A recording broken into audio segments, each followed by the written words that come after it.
नमस्कार दोस्तों, आपका स्वागत है आपके अपने YouTube channel Vidhi Judicial Academy में। मेरा नाम है Vijendra Verma and I am the director founder of the Vidhi Judicial Academy. We provide coaching for the judicial services exams, and through this video we are trying to reach out to you to provide you full professional exam oriented coaching for the judicial services, and that is free of cost.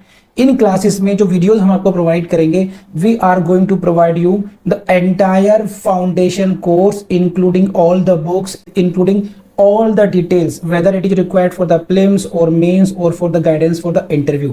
Means in videos को आपने सिर्फ इतना करना है, sequence में देखना है, playlist को अच्छी तरीके से देखना है। सब्जेक्ट वाइज मिल जाएंगे आपको, CPC, constitution, contract, BNS, BNSS, इन सब की प्लेलिस्ट आपको सीक्वेंस में मिलेगी।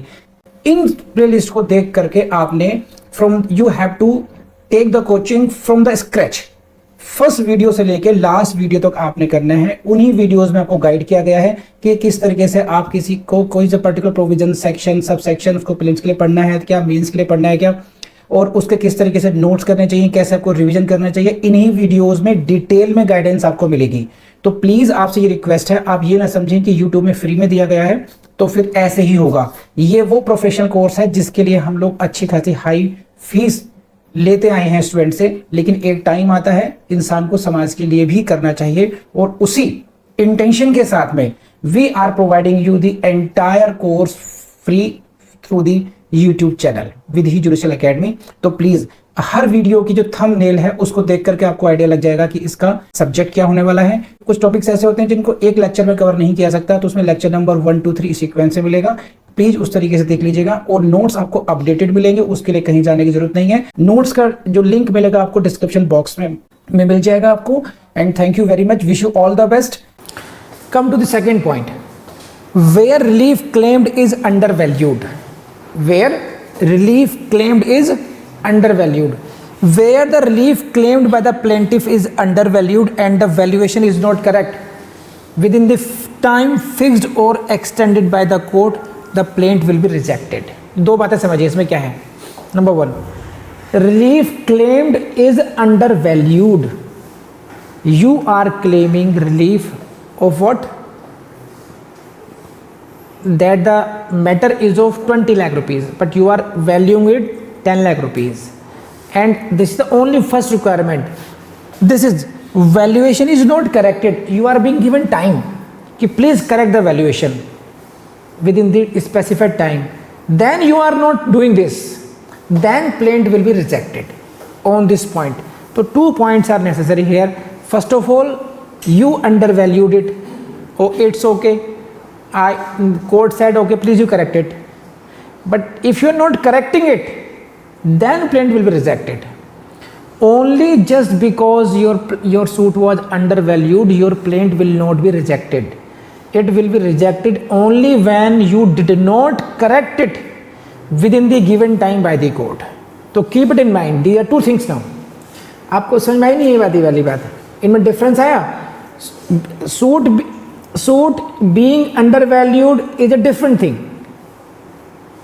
Suit is undervalued, no problem in that, you correct it.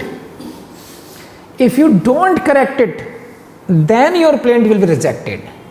Prima facie, just if the court comes to the conclusion your suit is undervalued, it will not reject you. It will not reject your plaint. It will reject only when you did not correct it in the given or extended time. कर लेंगे। Then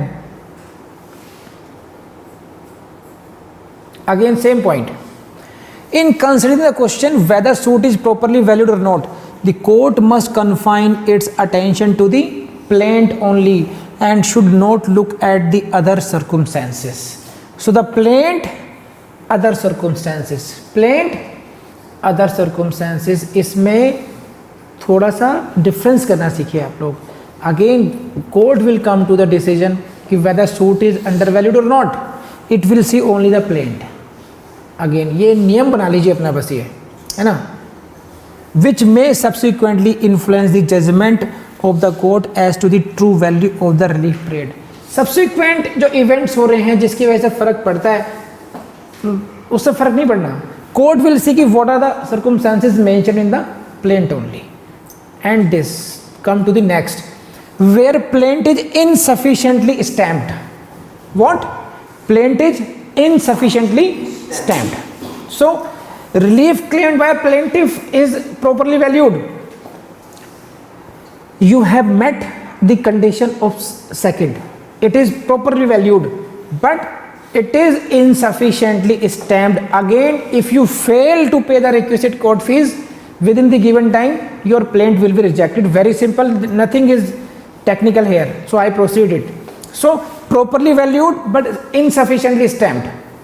Your suit is properly valued, but it is insufficiently stamped. Then the note, again this, first of all, you are not giving proper stamp, you are not giving proper fees, but we are giving you time. Within the given time, you are not fulfilling that, you are not making that deficient court fees, then your plaint shall be rejected. Got it or not? See, in this regard, as earlier said, you will have to, your plaint will be rejected only when the plaintiff fails to pay the requisite court fees. And don't forget this section 149 here. So I write here, you please note down it. You should read here also one section. It is section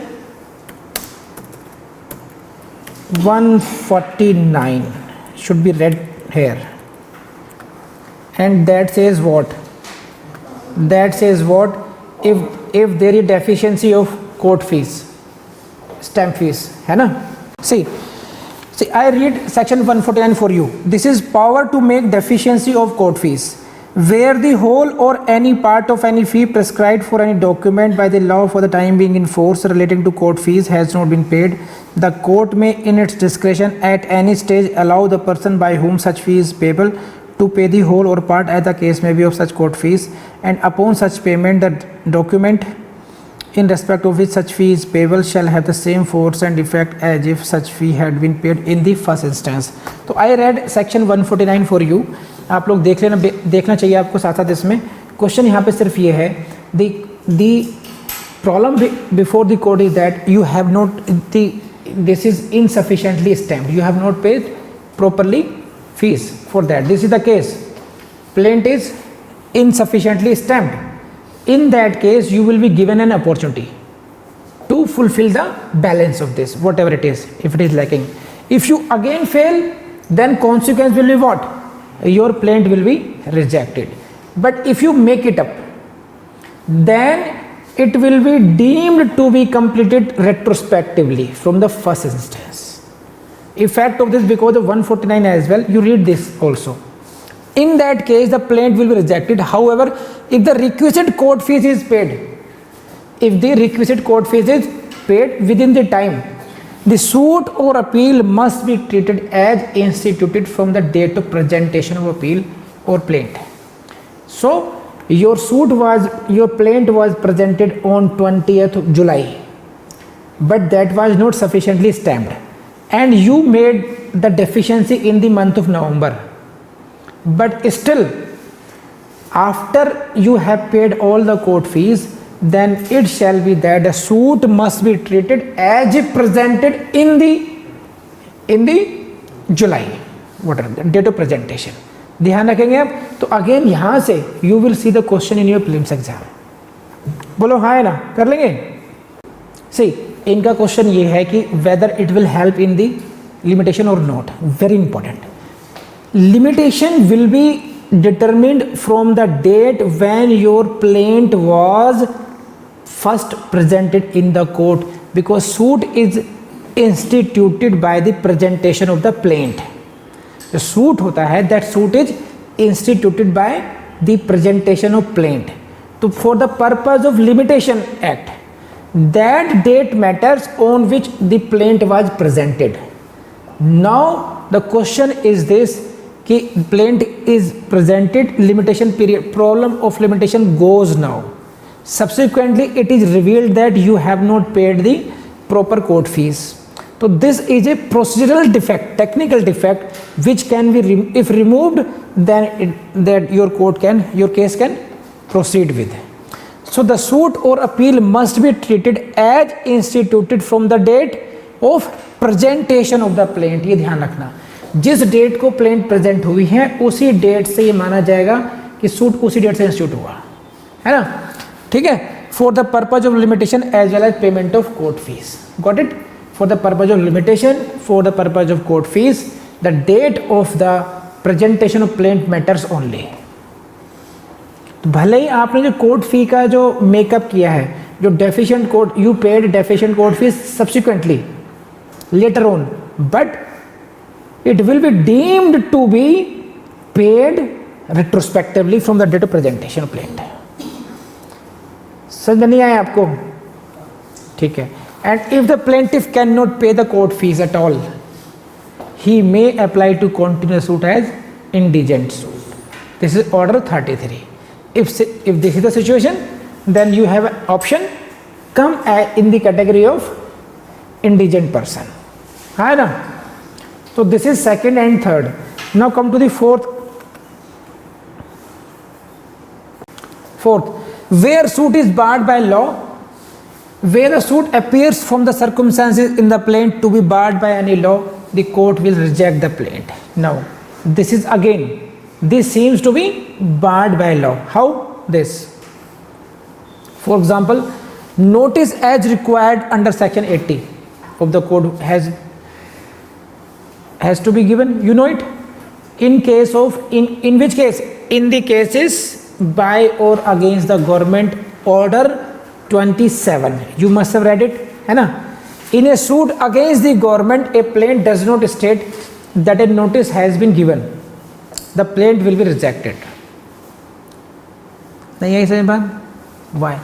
there is a requirement of giving 2 months notice before instituting a suit before against the government। you gave the notice, no problem in that। are you getting difference? समझिए, you have given the notice, but the plaintiff does not state that a notice has been given। note plaintiff में आपने ये नहीं लिखा है, then on that point your plaintiff will be rejected। and if you have not given at all notice, notice आपने दिया ही नहीं है, your suit will be dismissed. This is a rejection because you have an option as per rule 13 to bring the fresh plaint. You can mention again such and such date this, है ना। This is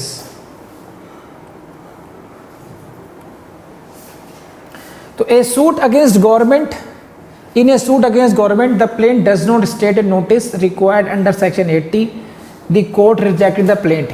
it is legal, illegal, improper, irregular, it is legal। कर लेंगे। now next there will be the claim is barred by limitation, the plaint can be rejected। so these are the cases when your suit is barred by law on some point। and then come to the next this is where plaint is not in duplicate, where plaint is in यानी double उसमें नहीं है आपके। according to order 4 rule 11 the plaint has to be filed in duplicate। which order 4 rule 11, this is the requirement that the plaint has to be filed in duplicate, okay। and if the said requirement is not complied with, the plaint will be rejected। order 711 rule 11 की E clause में। तो again you will have to refer this here what O4 R1, plaint has to be filed in duplicate, double copies होनी चाहिए। और इसी पर ही so many times question has been asked। see, the plaint shall be rejected by the court under order 7 if it is not filed in duplicate, triplicate, quadruplicate, 5 copies in duplicate। again question, plaint can be rejected, same question आया। this is the plaint shall be rejected in the following ground where it is not filed in 2 copies। one of the following is a newly added ground, this is plaint not filed in duplicate। again तो समझ गए आप लोग, बहुत ज़्यादा समझाने वाली बात इसमें है नहीं। Come to the next round, when there is non-compliance with statutory provisions. Non-compliance with statutory provisions, then again your plaint will be rejected. How? That's it. Where the plaint, this is F, I think. This is next, where the plaintiff fails to comply with the provisions of rule 9. Rule 9 में क्या था, अभी पढ़ा हम लोगों ने. Rule 9 में क्या था, प्रोसेस फीस देनी और प्लेंट की कॉपीज देनी. The plaint will be rejected. So these are the question series where the plaintiff fails to when a court can reject a plaint, where the plaintiff fails to comply with rule, where suit is barred by law, where the plaint is not in duplicate, all of the above. If it does, the plaint shall be rejected if it does not disclose the cause of action. Yes. Where suit appears to be barred by any law. Yes. Where it is not filed in duplicate, above the all of the above. The plaint shall not be rejected in one of the following conditions: where it is not submitted by an advocate. All these again. So if you remember these 6 grounds, you can solve all the question of prelims in your exam. नहीं आई बात समझ में? Please raise hand अगर बात समझ में आ गई तो. Now come to the again very important factor, this other grounds. What are the other grounds? And again this is a question of this. इस क्वेश्चन को समझिए पहले क्या है. The grounds of rejection of a plaint specified in rule 1107 are exhaustive, not exhaustive, exclusive, none of the above. Exhaustive, not exhaustive का मतलब क्या है यहाँ पर? Rule 11 mentions what? Rule 11 mentions the grounds when a plaint can be rejected. How many grounds are there? 6 grounds are there. Am I correct? यही 6 A, B, C, D, E, F, 6 grounds. Question ये है कि whether a plaint can be rejected only on these grounds or there are other also grounds. If these are the only grounds, we will say it is exhaustive. If the plaint can be rejected on other grounds as well, then we will say it is not exhaustive. So answer is this. The grounds for rejection of plaint specified in Rule 11 are not exhaustive. On other relevant grounds also a plaint can be rejected. Please highlight this line, and this is the question for your prelims as well. So if the plaint is signed by a person not authorized by the plaintiff. See, if the plaint is not signed by the person who is authorized by this, then again, and this defect is not cured within the time granted by the court, the plaint can be rejected. This ground is not mentioned in the Rule 11, but still plaint can be rejected on this. When this is signed by a person who is not authorized by the plaintiff, and you are asked by the court ki please get it signed by the authorized person, again this is not done, then your plaint will be rejected. Now again, where the plaint is found to be vexatious and meritless, not disclosing a clear right to sue, again your plaint may be rejected on this ground as well. So these are the grounds on which your plaint can be rejected. Don't forget this. Now comes the second part, कि what is the procedure, effect of rejection of plaint, कि what is the effect of this. And the procedure. So for that purpose, please come to Rule 12 now. Procedure on rejection of plaint. Where a plaint is rejected by a court, the judge will pass an order to that effect and will record reasons for such rejection. Please highlight the line, will record reasons. Will record reasons. आपकी किताब में है, notes में है, bare act में भी होगा. Will record the reasons, shall record the reasons. हाँ है ना? It means what? When a judicial officer is supposed to write the reasons, it means we say it technically the order is a speaking order. Speaking order का मतलब ये नहीं है बोलता हुआ order. बोलता order का मतलब ये है, now it shows that the judicial officer has applied his mind and he is giving reasons why he is passing such an order. समझे? तो will record the reasons and from there also we have seen the questions. An order rejecting the plaint need not be a speaking order, must be a speaking order, may or may not be a speaking order. Answer is must be a speaking order. From what words we have deduced it? That when he is directed to record the reasons for that. Now the effect of this. If the plaint is rejected on any of the grounds, the plaintiff is not thereby precluded from presenting a fresh plaint. अगर उसकी plaint reject हो भी जाती है तो उस वजह से वो दोबारा प्लेंट लाने से रोका नहीं जाएगा.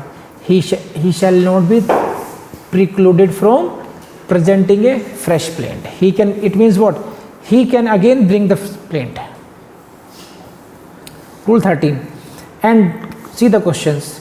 Where a plaint has been rejected by the plaintiff on same cause of action, he may file a new suit. है ना?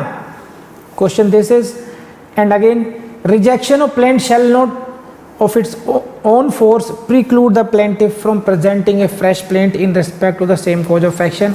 The statement is true. कर लेंगे. अपील पर आ जाइए. Whether this is appeal or not.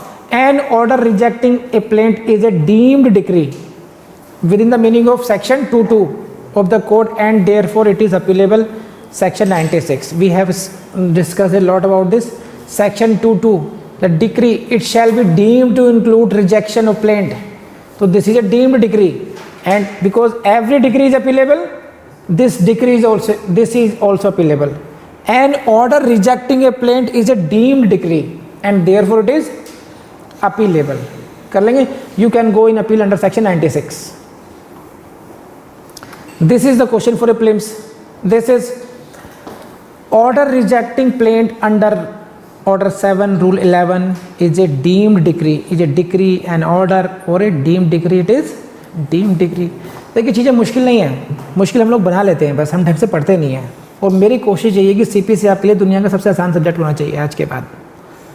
Again, after rejection of plaint, whether plaintiff can institute fresh suit or not? Yes, he can institute another suit. So this is what about rejection of plaint. कर लेंगे आप लोग नहीं अभी? बहुत detail में पढ़ाया गया है और बहुत टेक्निकली पढ़ाया गया है, बहुत इंपॉर्टेंट है आपके लिए. बस आपसे यही कहूँगा कि अगर ये वीडियो आपको पसंद आए तो अपने दोस्तों से शेयर करना नहीं भूलेंगे आप लोग. लाइक भी कीजिएगा और कमेंट भी कीजिएगा.